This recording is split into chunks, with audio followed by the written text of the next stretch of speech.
Welcome back to Let's Play Katawa Shoujo. I suppose I can spare a few minutes. Why not?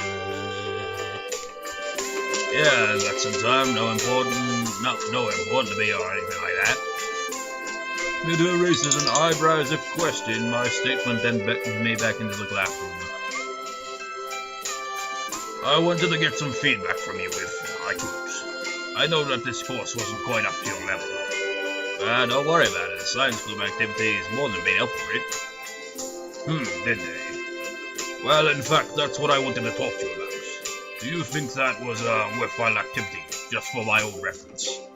Well, yeah, it was a great way to go further than we did in class. It was definitely worthwhile. Minnow seems delighted by my response.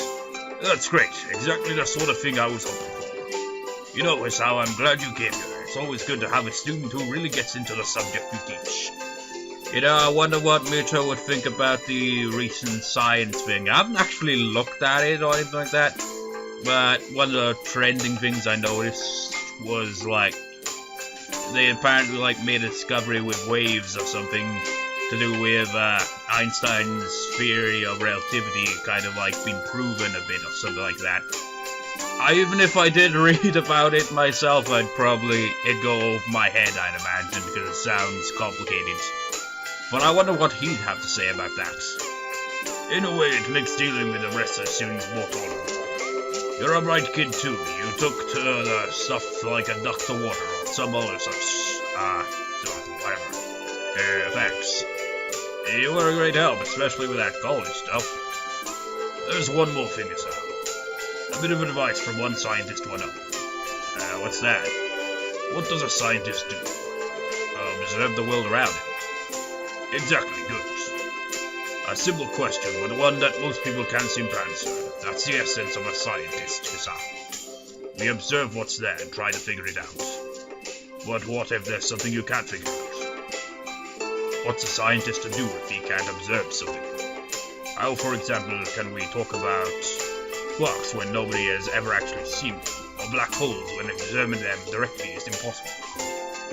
Well, scientific equipment for advanced. Muto irritably waves away my response. No, that's not it at all. Those are tools. I'm trying to give you a philosophy. Think, if you can't observe something directly, then how can you observe it? Yes? How? How would you guess the movement of a clock? What is your guess based on? Of course, I should have quoted it earlier. The thing it affects. Muto claps his hands together excitedly and whoops. Yes, exactly, good.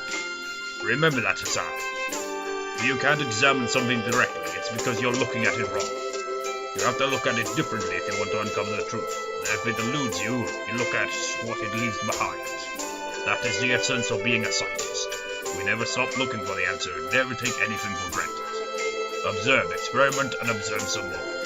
There's a lot of stuff out there that makes no sense, Hisao. Your job is to get it to make sense.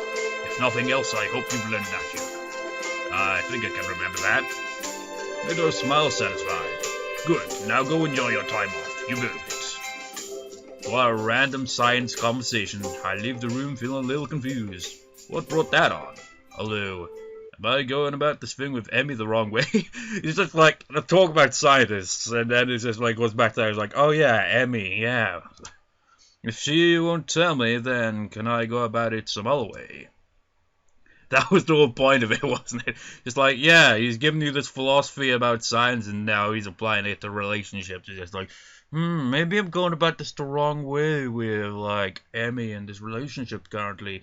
Maybe I need to look at it from a different perspective, and stop suffering from dense protagonist syndrome. The question keeps spinning in my head even after I made my way back to my room. What if she gets angry about it? Besides, what if it's nothing? If I go in and refuse to leave until she tells me what's wrong with something, won't that come off as clingy? I don't want to start a fight or anything over something like this. Maybe I should just drop the matter and see how she is tomorrow before I do anything. Would it be so bad as just let it go? It's not like we don't enjoy each other's company, but odd as it sounds, I really want to help her. I don't even know what's with or if there's anything at all she needs help for, but I want to. Suddenly a knock at my door rouses me. I opened it to see Kenji. Well, it seems that his mission, whatever he was doing, didn't turn out to be too bad if he's still around then. Oh, it's you. It's me, that's it. Have you had any idea what I've been through, what I done? You'd be happier to see me, dude. I mean, that was some epic you may never see me again shit. And here you are just acting like I went down to the store for some milk. That's probably what he did, isn't it? He's like, no man, going out there is an insanely dangerous mission. You're a cold man, Hisao. I really respect that. Thanks, I guess. It's smart to play it sick, you know. Don't show any emotion. Keep your cards close to your chest. Unless it's time to show your cards, or you have bad cards. Then you should fold or collect your winnings. Do you understand? Yeah, that makes perfect sense. I think the mission went well. Well, awfully nosy of you, isn't it? You can't just go around saying things like that. Things are at the delicate stage. One wrong move and BAM! The invasion succeeds. I thought you were going to blow the conspiracy wide open. It's bigger than I thought. I need to update my charts. And probably change some of my puppets around. You want help? I got some whiskey from somewhere. You can fill me in on anything your investigation has turned out. Better not. I'm supposed to meet her today. Yeah, I gotta go do that. Can't raise suspicion. Kenji nods in approval. Wait, so now he's like learning how to talk to Kenji without him going, what? He's just like, yes. Now he's turned around. Oh no, they're not seeing each other or anything. He's merely investigating. He's undercover for the conspiracy thing. Still keep it close to your chest, eh? Okay, man, I respect that. Good luck. Thanks. I'm just going to pretend for the sake of my own sanity that he's wishing me luck in talking to Emmy. And if I squint that whole cardinality was talking about, well, yeah, time to lay it all on the table. Or see if I can't get Emmy to do so, rather. I sense something approaching. Purpose, I head for Emmy's room. I hop up the stairs, lean to her room, and knock on her door. Who's there? Ah, that's odd. Her voice sounds a little choked. Hey, it's me. Thought I'd stop by. It's how? Come on in. I reach down to open the door only to find that it's locked. And that sad music was playing on the piano. More and more curious as I drink my Pepsi. Your door's locked. Oh yeah, sorry, give me a minute. In a few minutes, Emmy opens the door grinning. Sorry, I had to put my legs on. I was napping. Despite her grin, there's something definitely off. This soundtrack would not play if it wasn't something completely off. Emmy's eyes are slightly red, and it looks like she's been crying. Hey, no problem. You okay? Yeah, I'm fine. They always say that. Whenever somebody feels like shit, they're not gonna say, you know what, I feel like shit, I'm gonna be honest. No. They just no, I'm fine, okay, they'll always do that. It's just that you look like you've been crying. Oh yes, you're off to a great start on this one. What? Nah, I'm fine, I'm just happy to see you. She punctuates this with a long kiss that continues as the door slams shut behind us. I know what she wants to do now, and I'm also painfully aware of how badly I want to do it too, but we've already had 2 of those scenes. I break the kiss with a wrench of self-control that nearly kills me. Hey, wait. Emmy's eyes crinkle in confusion. Huh? Wait for what? We need to talk. Isn't that supposed to be my line?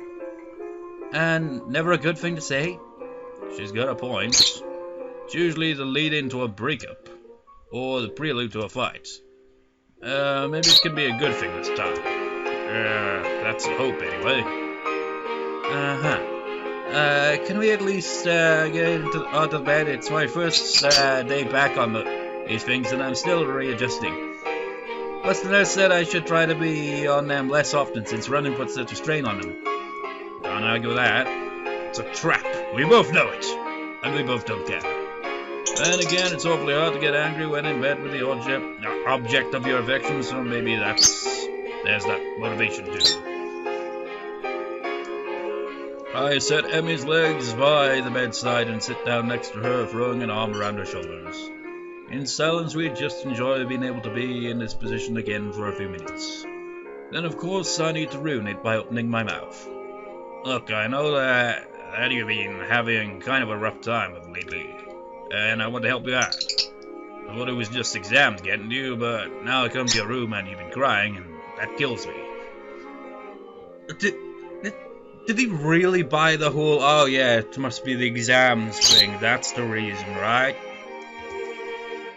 Well, I can't do anything if you won't talk to me about it. I told you I'm fine.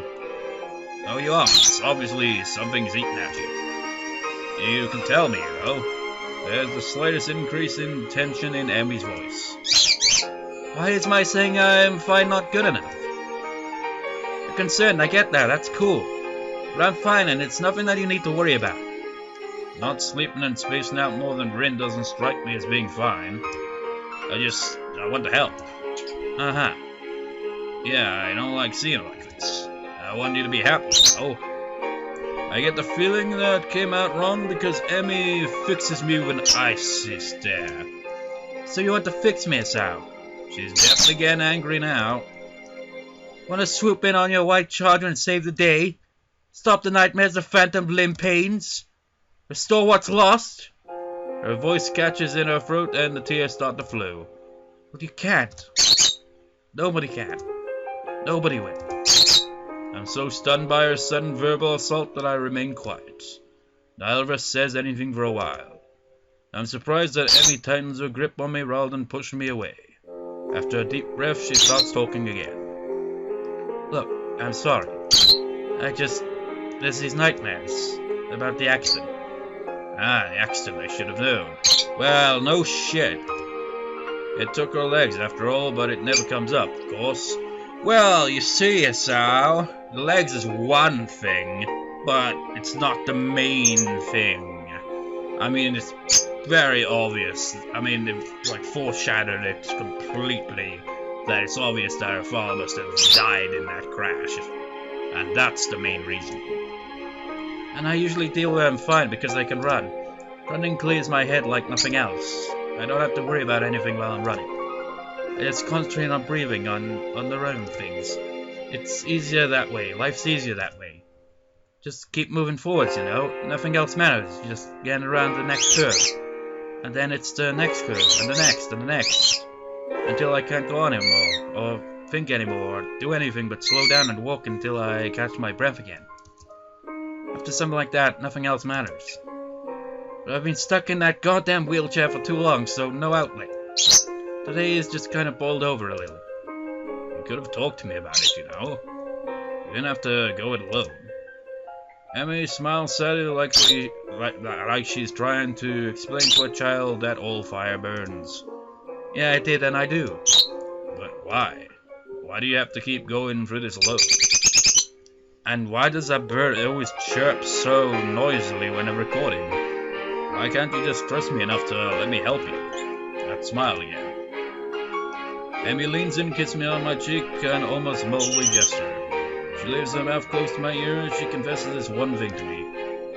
Because, Hisao, I've already had everything I knew ripped away from me once. I don't know what I'd do if it happened again.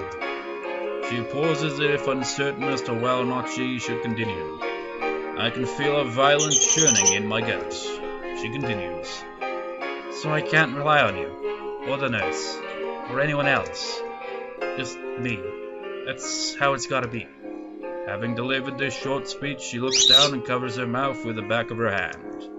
The conversation is clearly over. I search for something to say, but can't think of anything. Maybe I should go, for now. I've got stuff. Emmy doesn't even look up. She sounds tired or relieved. I can't tell which. Okay, Hisao. Go take care of that stuff. I'll see you tomorrow. I get off the bed and head for the door, pausing at the doorway. Hey, Emmy. Yeah? 1,000 things I want to say. It's too mixed up to say any of them, though. I'm too mixed up, I mean. I know that feeling. You got like plenty of things you want to say, and you don't say any of it because there's just so much going on in your head at the time. After admitting that she'll never let me close, I feel like my world has just been ripped out from me. What happened in the accident? It's so obvious, but Hisao is still not putting the pieces together, you know? I know she lost her leg, but that's never seemed to bother her. It's because it didn't really bother her as much as the other thing that is blatantly there. What happened there? What scares a girl so badly that she won't accept help, even from someone she loves? I did kind of explain what she meant with that, just like, doesn't want to lose anyone or something like that. Shouldn't you... I know I'm kind of ruining the mood, but man, when protagonists just can't figure out the obvious, it kind of bugs me. I don't know. I want to know. I want to know so badly that being denied that answer feels like a knife in my guts. Hisao? You were saying? I'm still standing in the doorway. Nothing. Never mind. And I'm closing the door and walking down the hallway, down the stairs, out the door, into the dark. Somehow I wander back to my own room. My brains are doing a mile a minute. Wait, my brains? Shouldn't it be my brain is going a mile a minute or something? I don't know. Going nowhere fast. I can't figure out how to deal with this. I thought that moving forward was a good thing.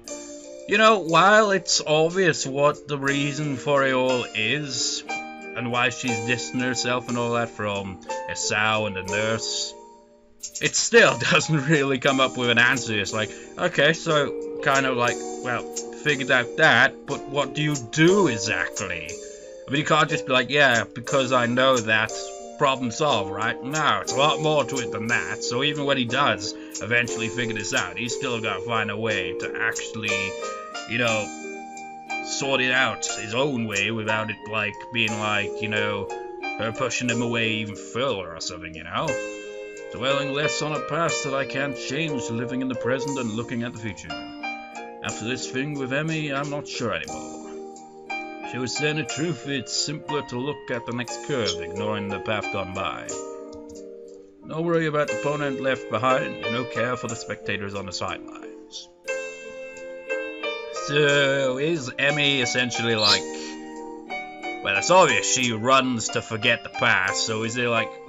kind of like constantly looking ahead to the future and never looking back at the past at all? Except that's not the case, because she has those nightmares and stuff. And unfortunately, no time to watch out for lagging teammates out. I throw myself down on the bed, looking at one corner of my ceiling as if the answers I want were written there. No such luck, of course. She's literally running away from something, but have I not been doing the same thing, trying my best to forget about my hospitalization? I am getting better, but my health isn't going to magically fix itself. Emmy has 2 legs instead of a heart to deal with, but those aren't going to magically fix themselves either.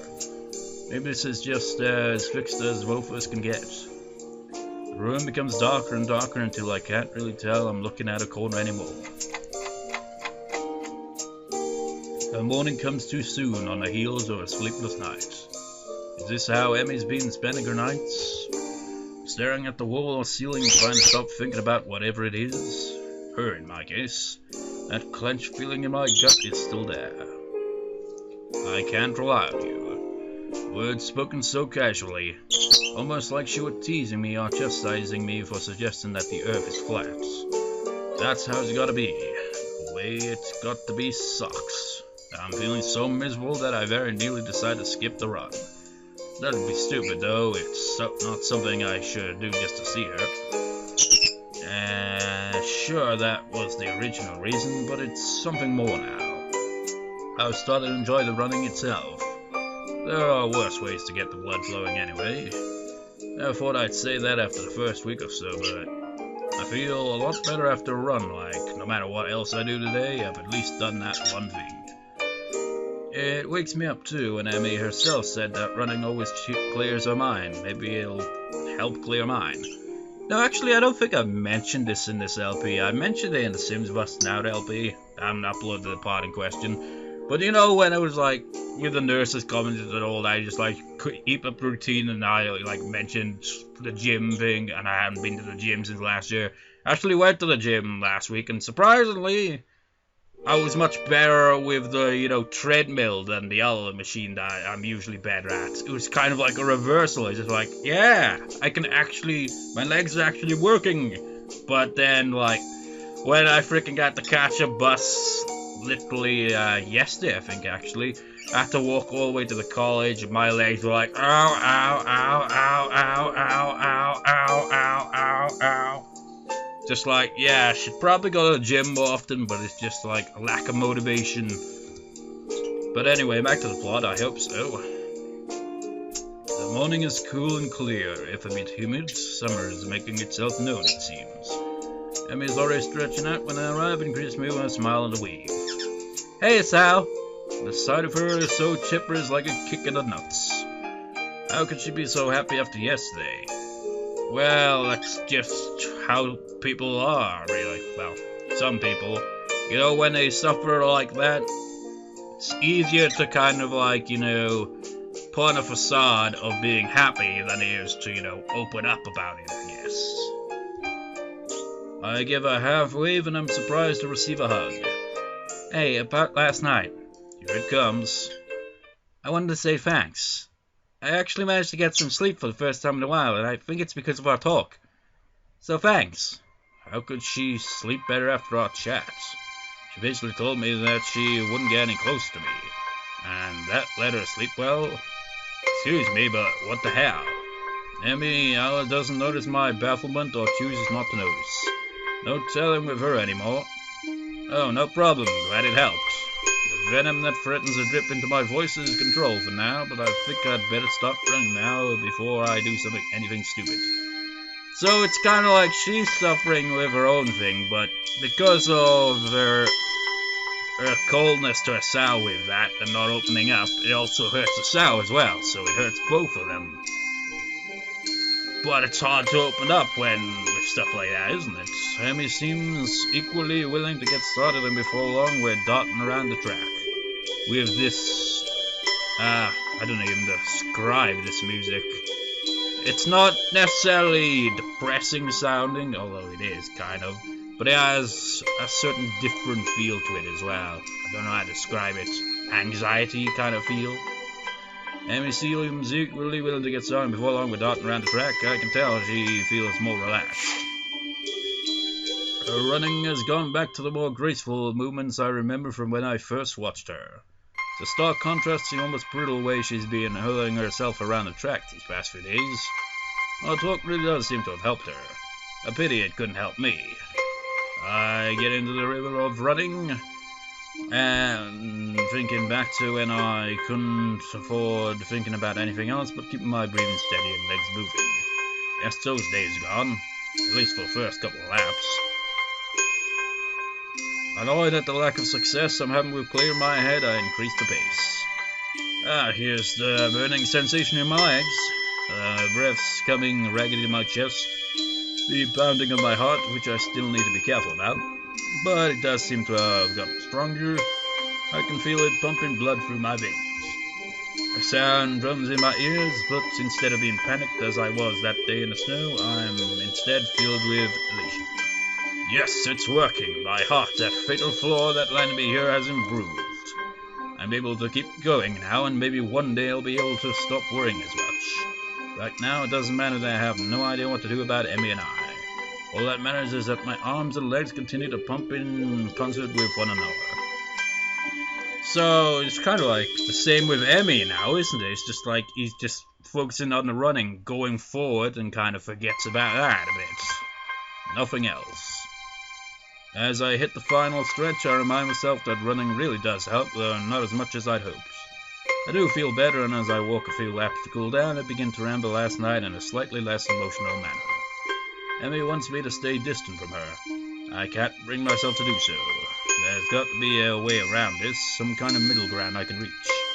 Not sure what that middle ground is, though. Damn, I was almost feeling optimistic. Nice run, Hisao, you've really improved. Nice run, that's all I can hope for now, isn't it? Congratulations, Hisao, you're pathetic. I gotta change my attitude. Well, you know, I am pretty awesome, and yet I just keep saying things that I don't mean. And in a second now, I'll be as good as hiding my problems as Emmy is. I like to think so. Why does she do this to me? Say something like that with such chip, chip, chip, real affection in her voice that it makes my heart leap. She doesn't mean it, she can't. I must be doing a worse job than I thought, because Emmy peers closely at me. Hey, you feeling okay? Maybe we should get to the nurse, huh? Yeah, I'd hate to keel over on you. Emmy looks a little shocked at my bitter tone. Don't say things like that. You've already done it once before, you know. Why does she act so affectionate? She doesn't really care. I thought she made that clear. But despite all of that, I find myself apologizing even though I shouldn't have to. Even though she's probably just putting on an act. Sorry. Come on, let's see the nurse. I can't get myself to calm down the whole time. Every time it feels like I've gotten over what happened last night, Ambi does something or says something that shows affection, and I'm back to the beginning. The image of her ending that conversation haunts me. It was like the final twist to the knife that left me feeling ripped of any hope that Emmy and I could be more than we are. And what are we at this point? Little more than friends who happen to... Well, that's blunt fuck. And really, it's not like I don't enjoy the time I spend with her, said so the other day myself. But I nearly didn't even bring anything up with her. Was just gonna hop on in there and let it ride, wasn't I? Is he talking about that, or is, whatever. With this running through my head, I find myself in front of the nurse's office still brooding as he checks out Emmy. Emmy comes bounding out of the door, gives me a kiss, and darts off the shower, I assume. Meanwhile, the nurse beckons me into his office to give me the ritual once over. Any problems today? Nah, I even pushed it a little harder today than I have in the past, and seemed able to handle it. That's uncharacteristically risky coming from your side. You've been hanging out with Emmy too long. She's rubbed off on you, and not necessarily in a good way. At the mention of Emmy's name, I can't help but frown unhappily in spite of my efforts at control. Well, now, this is new, don't you think? Last I checked, the usual response to Emmy's name was a grin, not a frown. What exactly happened between you two? Because Emmy doesn't seem to be in on it, whatever it is. She looked more relaxed than I've seen her in weeks, which is unusual for this time of year. What do you mean by that? Why what? This time of year, I keep trying to find out what's been bothering her, but she clams up as soon as I broach the subject. Then last night she said, let me guess, she won't tell you because she says she can't trust you. And now you're crushed because you thought that the two of you were so much more than she seemed to think right. More or less. How the heck did you know? Yes, so I'm the nurse. It's my job to know these things. Plus, I've known Emmy for long enough to know that she tried to do something like that. It's just like her. He says this in the sort of half-affectionate, half-frustrated tone that would seem more appropriate if he had a cigarette dangling from his lips. As it is, he seems willing to make up do with a pen. Look, you mind if I give you some advice? Let me have a look at the walkthrough. Sure, why not? What was it Minnow said yesterday? If you can't observe the thing, then observe what's around it. Worth a shot. The nurse knows Emmy better than I do, I'll wager. Sure, I'm open to suggestions. Honestly, I'm kinda lost. I got no idea how to deal with this. I never would have guessed. He grins while he says this. I think he's kidding. Look, here's the deal. Emmy is stubborn. Well, that's so obvious. Anything else? You should know that by now, and if you don't, then you're pretty unobservant. When I'm giving you the benefit of the doubt here. Just like, goddammit, Hisao, you're so damn dense about this. Don't you tell, she's really stubborn, and it's clearly obvious that there's more to it than the fact that she lost her legs. Get it into your head, you idiot. Observe! I'm so grateful. Anyway, she's decided that she doesn't want to talk about what happened, and she's not going to talk about what's happened. Has she said anything about what's been bothering her, even a hint? Well, she did say she'd been having nightmares about the accident. Really, you're making progress then, that's good. Well, I guess I can fill you in on this without violating my strict non-interference policy when it comes to Emmy making stupid decisions. The anniversary of her accident is coming up soon. She gets depressed around this time because it was a pretty traumatic event, considering what she lost. And that's the other thing, she acted like she lost more than just her legs. What happens?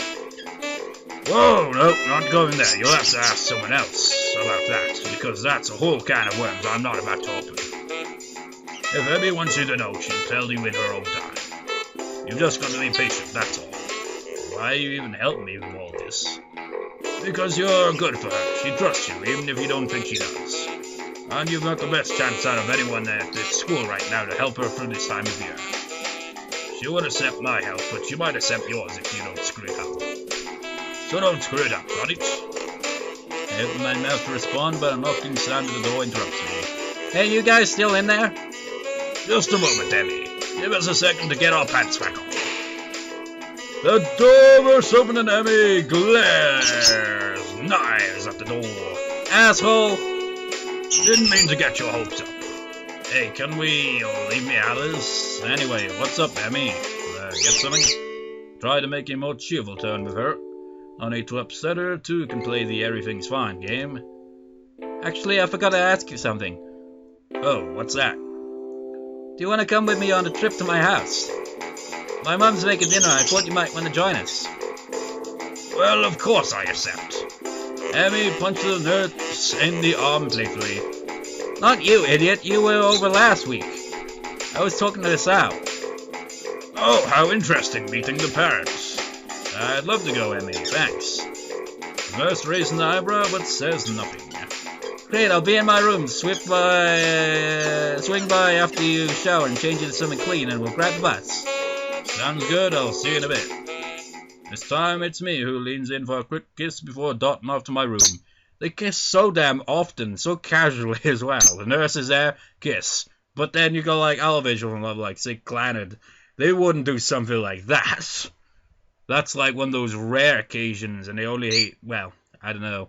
Like in Clannad, like the anime version, like Tomoya and Nagisa, I don't think even kissed in that, but they did in the visual novel, but it only like got like one CG of that, and that was it.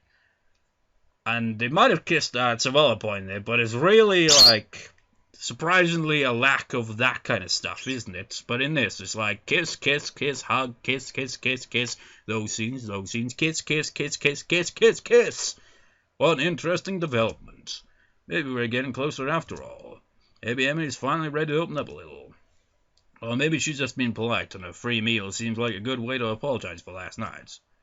Great, now I can't decide whether to be excited, nervous, or depressed. I settle for a combination of all three and hop in the shower.